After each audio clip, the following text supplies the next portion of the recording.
Baruch atah Adonai, blessed are you, Lord our God, King of the universe.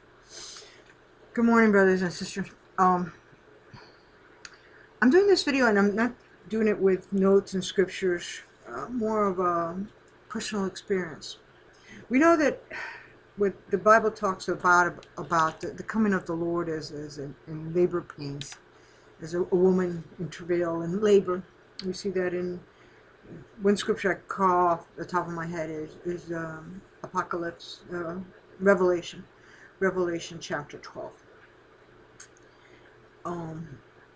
And for you guys, brothers, I know you don't understand this. Sisters, you could relate, but hear me out, guys. Don't shut me off, because this is almost like women talk, and you have to remember that we, the body of Christ, is the bride of Christ, so it's a feminine. And I know it's hard for you to wrap your head around that. Okay, here on the earth, the bride of Christ is Christ, and that's masculine, and it's not so hard for us women to kind of wrap our head around that. Okay, I think it's harder for you men to wrap your head around it as being a feminine. But hear me out, because maybe this might shed some light on you. I had 3 pregnancies. My first child, I was due to go into labor on the 25th of December. And the doctor was kind of like, don't go into labor that day. I'm not going to be in town. Somebody else will have to take care of you. And, that's not something that you women understand, that you don't pick the day. It kind of picks itself. And like all good pregnant women, a certain time into the pregnancy, you already prepare your suitcase. But he said, okay, just in case you don't go into labor on the 25th, let's set up the next doctor's appointment on the 30th before the New Year's. So like this, he wouldn't have to be worried about me during New Year's. I said, okay. So that morning of the 30th, here I'm past my due date. I wake up, and like usual, we have breakfast, we wash up, we get dressed, and we go in the car for 45 minutes to Homestead Air Force Base, because that was the closest military installation to me, and we were in the military, so I could go see my doctor. And when I was leaving out of the house, that was the day before actually, was when the astronauts of the shuttle blew up in space, and everybody was driving around with their lights on as a memorial. And as we were leaving out the door, I told my mom, I says, my husband was in Korea, so I was with my mom. Good place to be. When your husband isn't around, mommy's always a good place to hold your hand, mommy and daddy.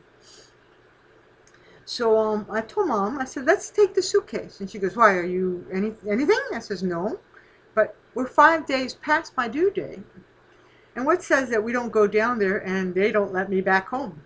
I says, so let's just take the suitcase, just in case. If nothing, we just leave it in the car, and it's nothing, And when I get to the hospital, they do your regular checkups. And for you guys that never had a wife that was pregnant, you don't understand at all. You guys that had a wife that was pregnant, you kind of do know the routine. You don't know how it feels, but you know the routine.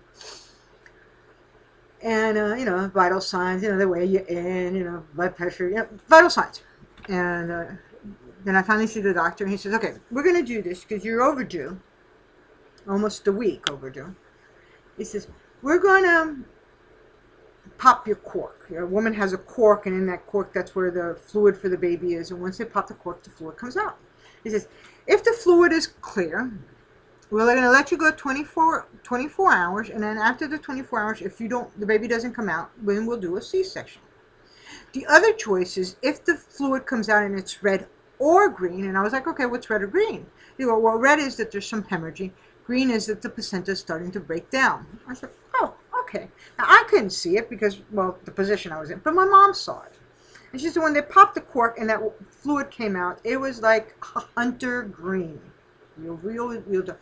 So immediately, they're shaving me, they're putting on gear, I'm getting all my clothes off, and, well, I had already just, whatchamacallit, I had taken off my clothes, I had the hospital gown. They're shaving me and rushing me to the emergency room, and it was funny because the doctors asked me, he goes, do you want your mom to be in the operating room? I said, why? He goes, well, because if we give you a spinal tap, she could be in the operating room. And if not, then she could wait. I said, well, look, she doesn't need to be there. She needs to be on the phone making some phone calls. I said, so let's just, she stays outside. She makes the phone calls, and let's go ahead and go into the operating room and let's get this done. Okay, so I never went the distance as far as going into labor. Yeah, of course, I wake up out of the anesthetic and I got stitches all over me, and I'm in pain. I'm hurting. Now I'm going through contractions, like if I was in labor, but there's no baby. And of course, I'm having to walk around with stitches, so I'm doubled over and all kinds of stuff, which was kind of, very, very painful, but nothing unbearable. Okay. With my second child, I never carried her.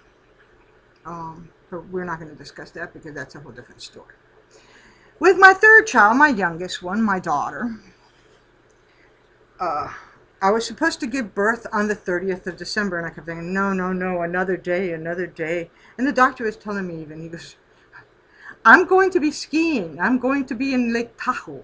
And I was in Washington.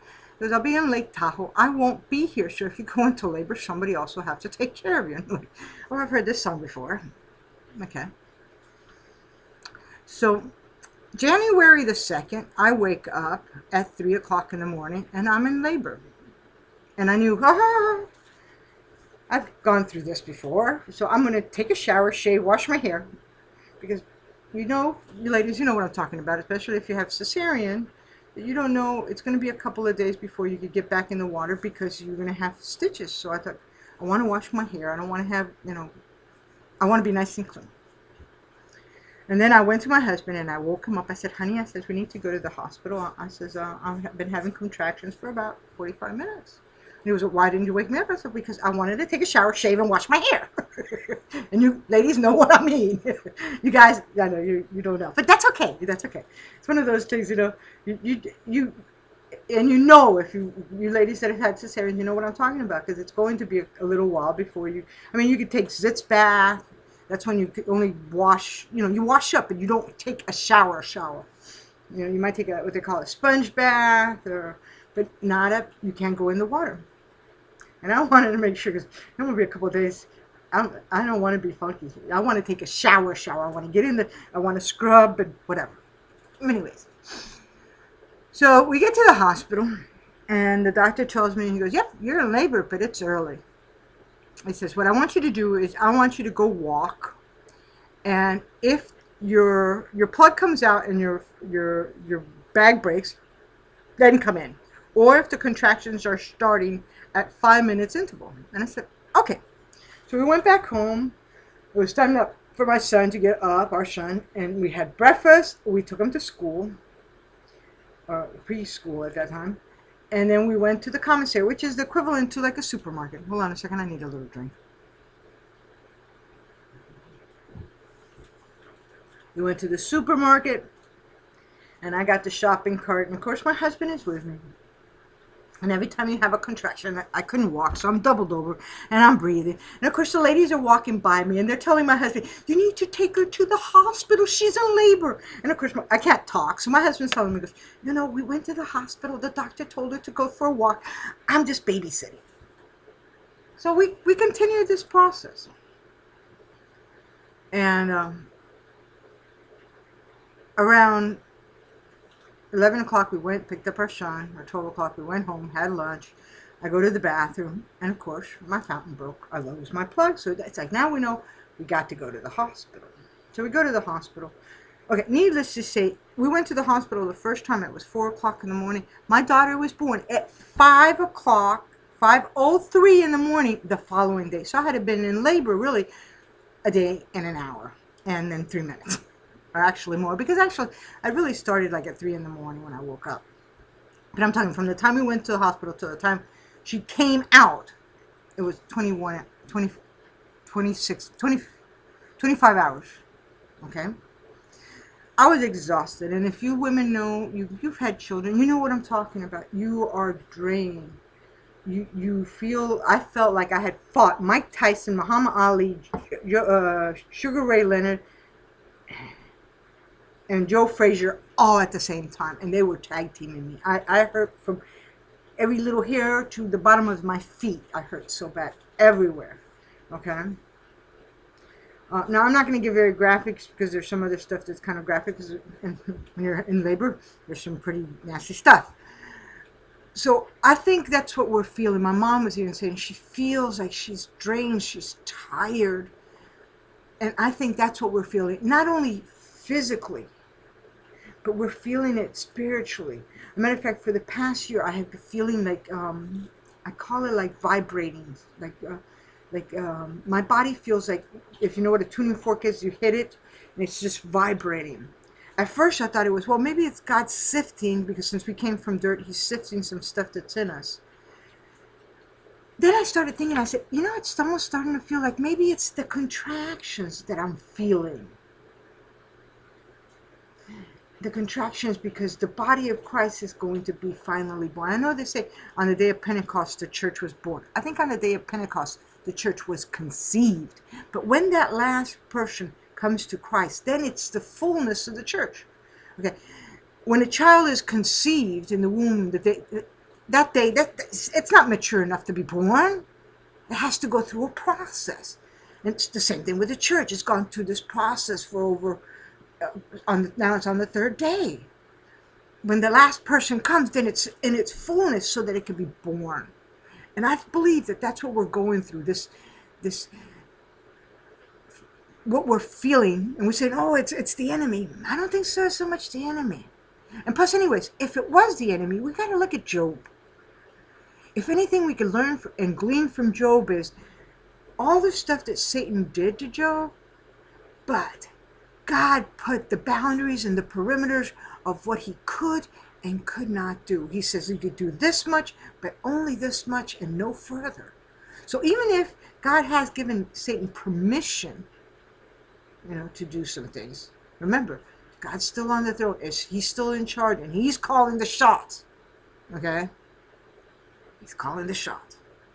My dad, our Father, still on the throne, calling the shots. And he will all the way up to the very last. Because everything that he said is going to be fulfilled. Everything. Okay? So I believe that's what we're feeling. But the thing is if you all, and you guys, again, I'm sorry, just try to relate to what I'm saying. When the baby is born, all that you've gone through seemed like nothing. When you could see that little itty bitty person and hold that little itty bitty person, it was like, it was nothing. At least, and it was terrible. Matter of fact, I had told the doctor before I got pregnant with her is that I wanted to come off birth control so that I, have a year clean, and then so we could work on getting pregnant. And I told him, I said, I only want one more child. No, but what if, and then I wanted to have the surgery because we didn't want to have any more kids. And what if, no, I said, no more. When after that 21 hours, because I had never gone the distance, I said, no. He asked me, he goes, you sure you want to have the duplication? I said, if I wasn't quite sure when I told you the first time, I said, I am positive now, okay, that I don't want to have any more kids. I said, I don't ever want to go through that experience. It was atrocious. It was, I think, the worst experience, that labor I'm talking about. Afterwards it was a joy.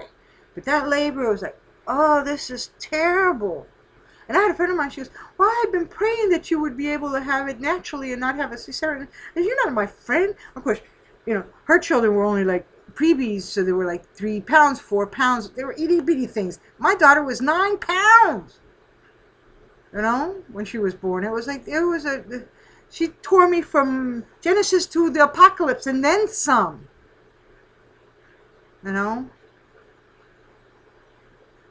But I think that's what we're feeling. Okay? And we just, like when we were in labor, let's breathe through this, keep focus. Remember you had your focal point and breathe. Please don't stop breathing.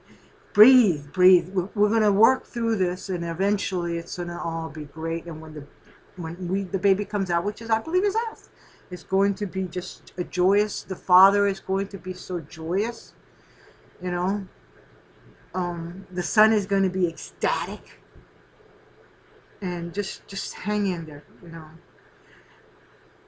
I'm sorry about all the gloominess, but I thought, when I was talking to my mom, I said, I have something to share. I said, maybe that's the reason why I had to go through these two different types of births, so that I could share, And, I know it's a little gross. Sorry, guys. But just, again, so and if you had a chance, holding your wife's hand, that wasn't quite there's a couple of videos of guys giving birth that they do a simulation. Watch those videos if you can.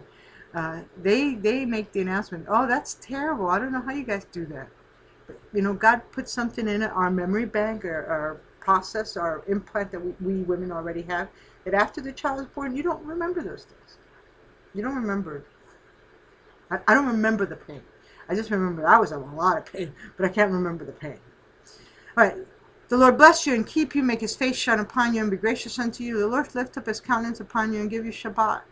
Peace, brothers and sisters, and hopefully we'll see each other maybe before my birthday. My birthday is October the 23rd, by the way, the last day of Shmini Atzerat, the last day of Sukkot. Bless you.